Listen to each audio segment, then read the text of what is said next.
This has spoilers for the first 3 episodes of Heavenly Delusion. Now, if you don't care about that, rest assured this show has so much relevant food for thought in these LGBTQ times we're living in, it's actually crazy, especially considering it doesn't hit nearly as hard in that theme until a very interesting plot twist that happens in the final scene of episode 2 and the entirety of episode 3. In this show, we got our 2 lead characters, 15-year-old Maru and 18-year-old Kiruko, roaming a post-apocalyptic Tokyo filled with man-eaters, monsters that, well, yeah. Their objective, or rather Maru's objective, is to find a place he has heard of called Heaven, while being bodyguarded by Kiruko.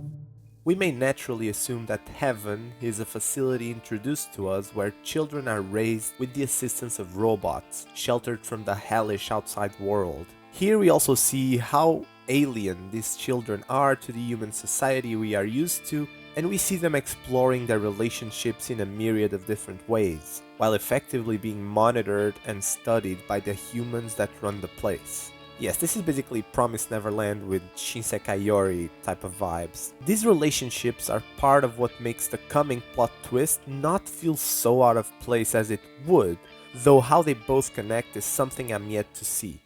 Anyways, Maru and Kiruko help each other a lot and have a typical enough cute romantic tension between each other that the show makes sure you notice during their survival adventure shenanigans. By the end of episode 2, they have only been traveling together for about a month, but we, the viewers, already have a pretty solid understanding of each character and more than enough reason to cheer them on by this point. While both are quite self-sufficient, Maru is clearly a bit less mature than Kiruko, and it's interesting to see him constantly trying to prove his abilities, not only to impress her, but also to shrug off the fact that her job is to protect him as his bodyguard, likely as a way to reaffirm his position as the independent man who wants to be the one protecting the girl he cares about, and not the other way around. They find their first significantly large group of peaceful humans who seem to be rebuilding their lives by growing a small community sustained by growing crops. Here, Maru confesses his love for Kiruko. That's right, 2 episodes. This is almost a world record. Good job, anime industry. And this is not even a romance anime.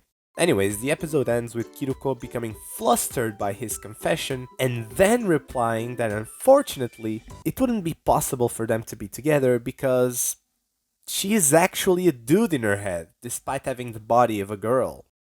Huh? And that's it. At this point, I'm left in shock and with so many questions in my head. So she doesn't seem to outright reject his feelings, yet poses her head as the problem. Oh, this is just gonna hammer gender identity issues out of the blue? Does this girl who has been living in a post-apocalyptic world in such dire conditions and fighting for survival really give a crap or even has the time to think about these sorts of issues? Is that a priority? Does she think about that every day? How are they possibly going to justify raising such a problem out of the blue without it feeling like forced pandering while weaving this theme into the core of the story? Well, then the fun part begins. From what we are shown, Kiruko actually used to be a boy named Haruki, who somehow ended up being transplanted into his own sister's body after a tragic incident with a man-eater. Yes, he is now in the body of his sister, so he ended up taking her identity, sort of. Kiruko suspects this wasn't some sort of supernatural phenomena, but rather the result of an operation led by a doctor she's now looking for across Tokyo. We are also able to get behind this theory considering the stitches around her head when she woke up after the tragedy. Now, how much of Kiruko is the original Haruki and the original Kiruko? She clearly doesn't mind being identified as a woman since she took her? I'm so confused writing this script. Anyways, he took his sister's name and doesn't mind being called sis or One-chan by Maru. However, the part of herself who still identifies as Haruki feels like he would be nearly fooling Maru by accepting a relationship with him. Maru doesn't seem to be too convinced of this though, which is understandable, since he effectively fell in love with who Kiruko was, at least since he met her. He's in love with Kiruko's body and in love with Haruki's personality, filtered through the female body of his sister Kiruko. Kiruko is not the original Kiruko anymore, and from what we may have seen so far, her consciousness is long gone, or at least physically gone from her original body. The Kiruko we and Maru are spending time with and getting to know in the story can be whoever she wants to identify as, really. Someone who used to have the body and full consciousness that was Haruki, sure, but someone who now has to deal with the physical implications of now inhabiting a female body through which her previously male identity is manifested. And this manifestation of her newborn identity seems to be working effectively enough, since Kiruko attracted a 15-year-old boy who seems to have no major issues accepting his feelings, even after knowing of this complicated enough situation regarding her identity. Finally, Maru had found a girl who understood him and with whom he could get along with, but Kiruko spoils his Eureka moment by saying that, yeah, of course we get along well, but that's just because I'm a boy in my head.